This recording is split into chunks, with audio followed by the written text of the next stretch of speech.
दोस्तों, हम लोगों को हमेशा लगता है कि पुण्य कर्म करने वालों को स्वर्ग की प्राप्ति होती है।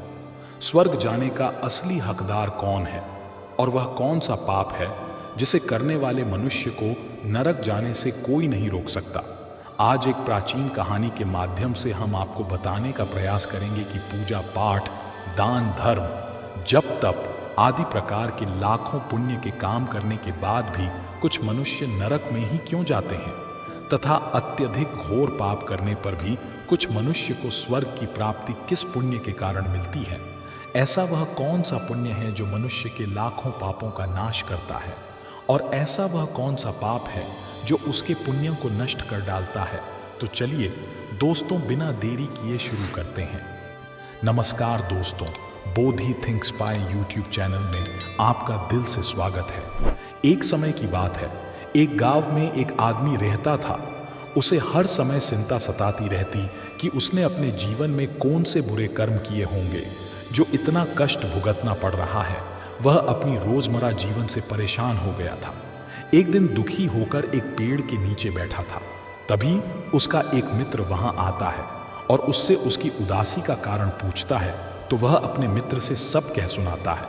तब उसका मित्र कहता है, भाई तुम चिंता मत करो, गांव से कुछ दूर एक महात्मा अपने आश्रम में रहते हैं, तुम उनके पास जाओ। जो भी उनके पास जाता है उसकी समस्या दूर हो जाती है। तब वह आदमी कहता है कि भाई अगर ऐसा है तो मैं आज ही उनके पास जाऊंगा। फिर वह आदमी उस महात्मा से मिलने के लिए निकल पड़ता है। गांव से कुछ दूर चलने के बाद उसे एक आश्रम दिखता है।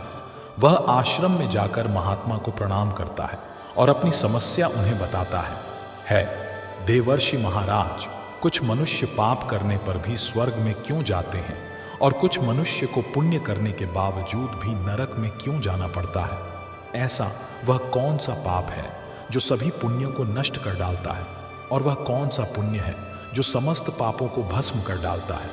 तब महात्मा मुस्कुराते हैं और कहते हैं, भंते, आज तुमने संसार के कल्याण हेतु उत्तम प्रश्न किया है। इसी संदर्भ में आज मैं तुमको एक प्राचीन कहानी सुनाता हूं, जिससे सुनकर तुमको तुम्हारे सभी प्रश्नों के उत्तर मिल जाएंगे। इसीलिए तुम इस कहानी को ध्यान से पूरा जरूर सुनना। वह आदमी कहता है, हे महात्मा, आपके मुख से इस कहानी को सुनना मेरा सौभाग्य है। मैं इस कहानी को ध्यान से पूरा अवश्य सुनूंगा और इसका प्रचार करूंगा। शायद इससे मेरे जीवन में कुछ प्रभाव पड़े। महात्मा कहते हैं, भंते पूर्व काल की बात है। मध्य देश के एक नगर में एक ही समय पर 4 व्यक्तियों की मृत्यु एक ही साथ हुई थी। वे सभी लोग विचारों में अलग अलग और अलग अलग प्रदेश के रहने वाले थे। केवल संयोग से ही उन चारों का अंत एक ही समय पर हो गया था। एक ही समय पर यम के 2 दूत उन चारों को लेने के लिए आए थे। मरने वालों में एक तो किसी प्रदेश का राजा था, दूसरा बड़ा धनी व्यापारी था, तीसरा एक पूजा पाठ करने वाला पंडित था, और चौथा गरीब मजदूर था जो दिन भर मेहनत करके अपने परिवार का पालन पोषण करता था। और वे सभी मृत्यु के पश्चात यमलोक में पहुंच जाते हैं। यमलोक पहुंचने पर वहां का दृश्य देखकर वे सभी भयभीत हो जाते हैं। उनका अंग अंग कांपने लगता है। यमलोक में विशालकाय आकार वाले यमराज सुवर्ण से बने सिंहासन पर विराजमान होते हैं। उनके पास चित्रगुप्त बैठे होते हैं, जिनके पास सभी प्राणियों का लेखा जोखा रखा हुआ है। यम के दूत उन आत्मा को आगे धकेल रहे होते हैं। कुछ मनुष्य जोर जोर से विलाप कर रहे होते हैं, तो कुछ मनुष्य अत्यंत प्रसन्न होकर चल रहे होते हैं। स्वर्ग के द्वार से सुंदर प्रकाश दिखाई पड़ रहा होता है, तो वही नरक के द्वार से धधकती हुई अग्नि की ज्वालाएं दिखाई पड़ रही होती है। इस भयानक दृश्य को देखकर वे चारों एक दूसरे से बात करने लगते हैं और अपने अपने पाप के विषय में चर्चा कर रहे होते हैं। उन 4 लोगों ने अपने जीवन में बहुत पाप कर्म किए हुए होते हैं, और उन सभी को यह जान पड़ता है कि अब वे चारों ही नरक में ही जाने वाले हैं। जब यमदूत उन चारों आत्माओं को लेकर यमराज के सभा में पहुंचे तो उनके सम्मुख जाकर खड़े हो गए। वे चारों सोच रहे थे कि कौन स्वर्ग में जाएगा और कौन नरक में जाएगा। यमराज अपने आसन पर विराजमान नहीं हुए थे। उससे पहले ही चारों आपस में बातचीत करते हुए स्वयं को ही स्वर्ग का मिलना चाहिए, यह कहने लगे। सबसे पहले राजा कहने लगा, देखो, मुझे तो धर्मराज पक्का स्वर्ग में ही भेज देंगे, क्योंकि मैं एक विश्वविख्यात राजा हूं। मैंने अपने अनेक सद्कर्मों से धरती लोक पर अपना खूब नाम कमाया है। चारों तरफ लोग मेरे अच्छे कर्मों की चर्चा करते हैं।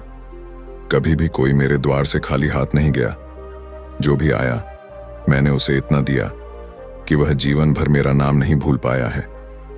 हर तरफ मेरे नाम का यशवगान हो रहा है। मेरे द्वारा लुटाए गए दान से लाखों लोगों को खाने को अन्न मिला और रहने को आसरा मिला। इसलिए मेरे कर्मों को देखते हुए धर्मराज मुझे पक्का ही स्वर्ग में भेजेंगे। राजा की बात सुनकर वह धनी व्यापारी हंस पड़ा और बोलने लगा, तुम तीनों तो इतने बड़े पापी हो कि तुम लोगों को नरक में जाना ही पड़ेगा। तुम लोगों ने घोर पाप किए हैं और इसीलिए यमराज तुम लोगों को कभी माफ नहीं करेंगे। यहां पर मौजूद मैं अकेला ही सबसे अधिक पुण्यवान हूं। मैंने अपने जीवन में बहुत पूजा पाठ किया है, ब्राह्मणों को दान दक्षिणा दी है। मैंने मृत्यु से पूर्व गाय का दान भी किया है और अब मेरे सभी पुत्र पौत्र मेरी आत्मा की मुक्ति के लिए बड़े कार्यक्रम का आयोजन कर रहे हैं। वे मेरे लिए श्राद्ध दान तर्पण कर रहे हैं, यज्ञ कर रहे हैं।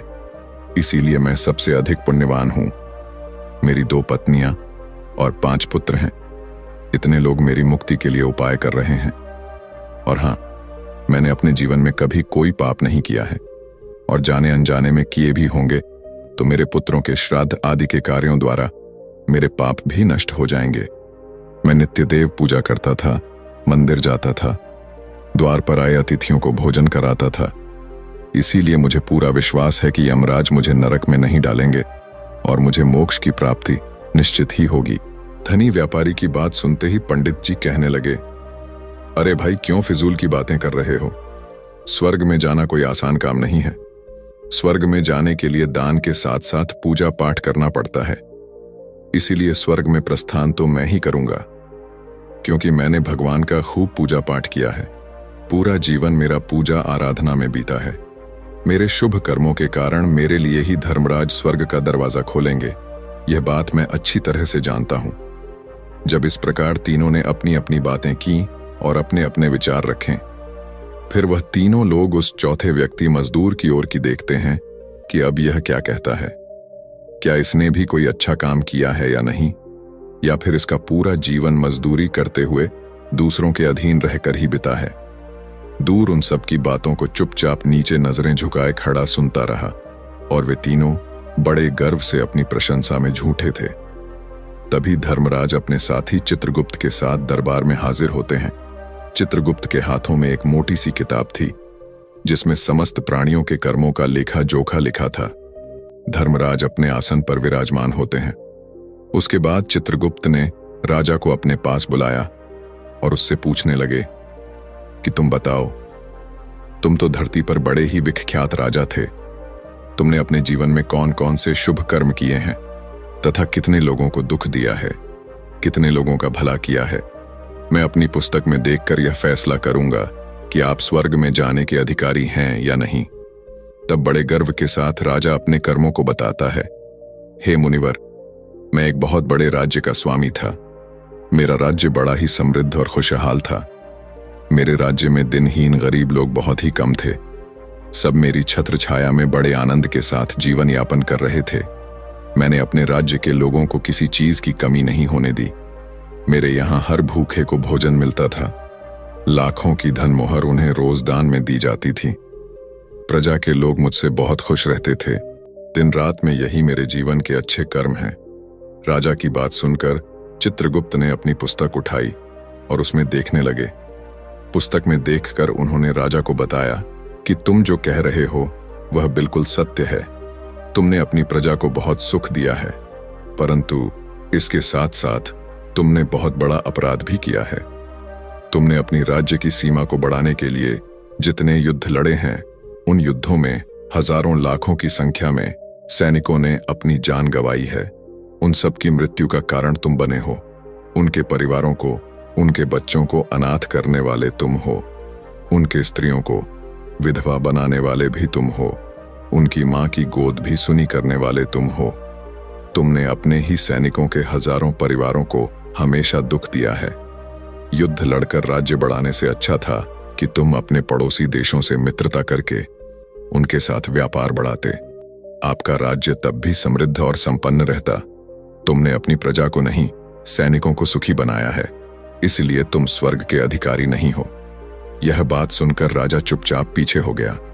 उसके बाद चित्रगुप्त ने व्यापारी से पूछा, आपने धरती पर कौन कौन से अच्छे कर्म किए हैं?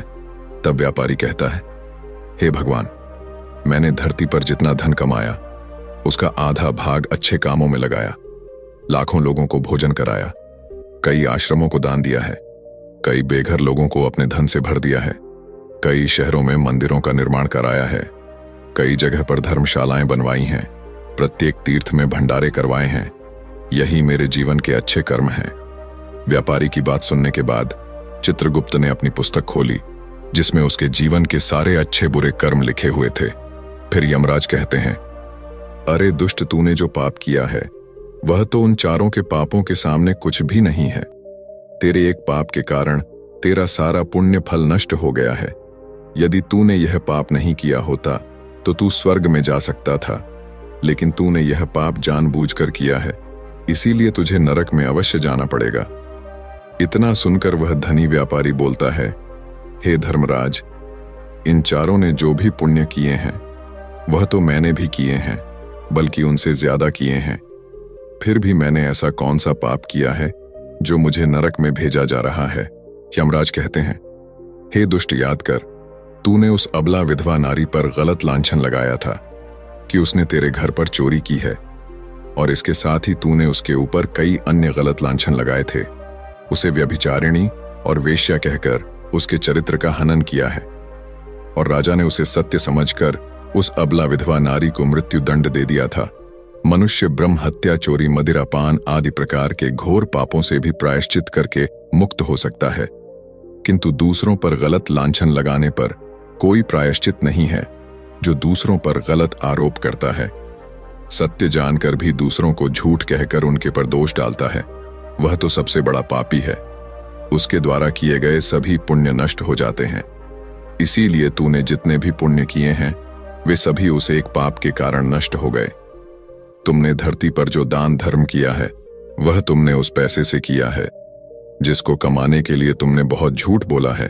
तुमने बहुत ठगी की है, कई चीजों में मिलावट करके बेचा है, नकली चीजों को असली के दाम में बेचा है, कितने व्यापारियों को रास्ते से हटाया है। तुम्हारे इन कर्मों से अनजाने में कितने लोग बीमार होकर मर गए हैं, कितनों ने आत्महत्या कर ली, कितनों की मेहनत का पैसा तुम्हारे पास चला आया। उन सब लोगों की बद्दुआ तुम्हारे साथ है। तुमने जो कुछ भी अच्छा काम किया है वह कर्म शून्य हो गया है, इसलिए तुम्हारे पास भी तुम्हारा कोई शुभ कर्म नहीं है। तुम स्वर्ग में जाने के अधिकारी नहीं हो। चित्रगुप्त की बात सुनकर व्यापारी भी बड़ा उदास होकर पीछे हो गया। उसके बाद पंडित जी को आगे बुलाया और पूछने लगे, तुमने अपने जीवन में कौन से अच्छे कर्म किए हैं? तब पंडित जी कहते हैं, हे मुनिवर, मेरा पुण्य यह है कि मैंने हजारों लोगों को ज्ञान दिया है, हजारों यज्ञों के अनुष्ठान को संपन्न कराया है, हजारों के घरों में पूजा पाठ कराया है, दिन रात मैंने ईश्वर का जप तप किया है, हजारों कन्याओं का विवाह कराया है, लाखों पिंडदान श्राद्ध कराए हैं, अनगिनत लोगों को मार्गदर्शन किया है। इससे ज्यादा शुभ कर्म और क्या हो सकता है? तब चित्रगुप्त अपनी पुस्तक में देखकर बताते हैं, हे पंडित महाराज, आपका कहना सत्य है। आपने वास्तव में हजारों लोगों को ज्ञान दिया है, लेकिन उस ज्ञान पर स्वयं कभी अमल नहीं किया। आपने सैकड़ों यज्ञ पूजा अनुष्ठान कराए, पर उसको निस्वार्थ भाव से किया गया, कोई कर्म नहीं था। तुम हमेशा से धन के लालची रहे हो, इसलिए तुम स्वर्ग में जाने के अधिकारी नहीं हो। अब वो पंडित जी भी उदास होते हुए पीछे हो गए। अब बचा केवल मजदूर, वह मजदूर यह सब देखकर बड़ा हैरान था कि अब तक वह जिनको इतना महान समझ रहा था उनमें से कोई भी स्वर्ग का अधिकारी नहीं रहा। तो मैं कैसे स्वर्ग में जा सकता हूं?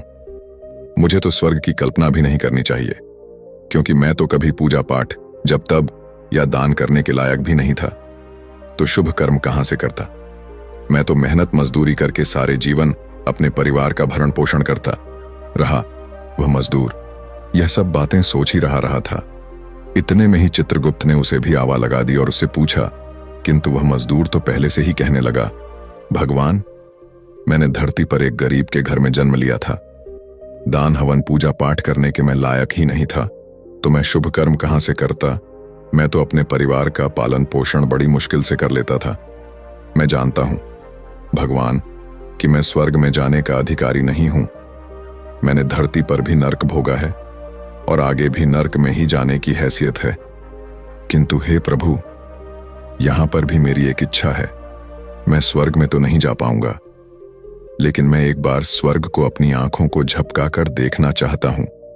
इससे अधिक मेरी कोई इच्छा नहीं है, क्योंकि मैंने ऐसा कोई कर्म नहीं किया है जो कुछ देर के लिए ही मुझे स्वर्ग में पहुंचा दे। मजदूरी के बाद लोगों की सेवा के लिए मेरे पास समय नहीं बच पाता था। बचा हुआ समय मैं अपने बूढ़े माँ बाप की सेवा में लगा देता था।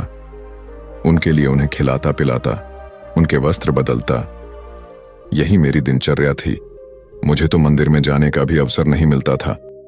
मजदूर की बात सुनकर चित्रगुप्त ने अपनी पुस्तक में देखकर पूछा, हे मानव, तुम ध्यान से सोचकर बताओ कि तुमने कभी तो कोई शुभ कर्म किया होगा। तब मजदूर अपने पूरे जीवन के घटनाक्रम को याद करता है। तब उसे याद आता है कि एक बार उसे बहुत तेज भूख लगी थी। वह रोटी खाने के लिए बैठा ही था। कितने में वहां एक बहुत ही कमजोर बीमार कुत्ता टहल हुआ आ गया, जो ठीक से चल भी नहीं पाता था। वह आकर मेरे सामने बैठ गया और मेरी रोटी की ओर गौर से देखने लगा। मैं समझ गया कि वह कुत्ता बहुत भूखा है। मेरे अंदर से आवाज आई कि बेजुबान जानवर को छोड़कर तू अकेला कैसे खा सकता है। मैंने वह रोटी स्वयं ना खाकर उस कुत्ते को खिला दी। उस दिन मैंने पूरे दिन भूखे पेट रहकर ही काम किया था। मजदूर की बात सुनाकर चित्रगुप्त मुस्कुराए और उसका हाथ पकड़कर बड़े सम्मान के साथ उसे स्वर्ग में लेकर गए और बोले, वास्तव में आप ही स्वर्ग में रहने के अधिकारी हो।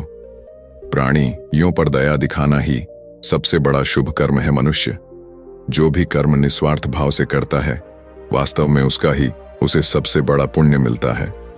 निस्वार्थ भाव से किया गया जन कल्याण के लिए एक छोटे से छोटा काम भी आपके सैकड़ों पापों को नष्ट कर देता है। लोगों से लालच, मोह और स्वार्थ के वशीभूत होकर किया गया शुभ कर्म भी फलदायी नहीं होता है।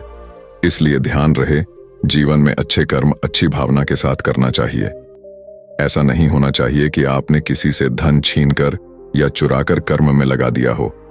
वह धन आपने किसी से गलत करके लिया हो और बाद में उसी धन को दान पुण्य में जाने से नहीं उभर सकता।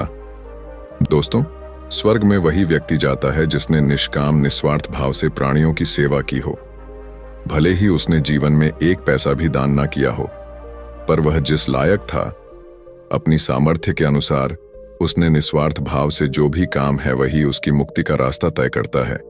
तो दोस्तों, आशा करते हैं आपको यह कहानी अवश्य ही अच्छी लगी होगी।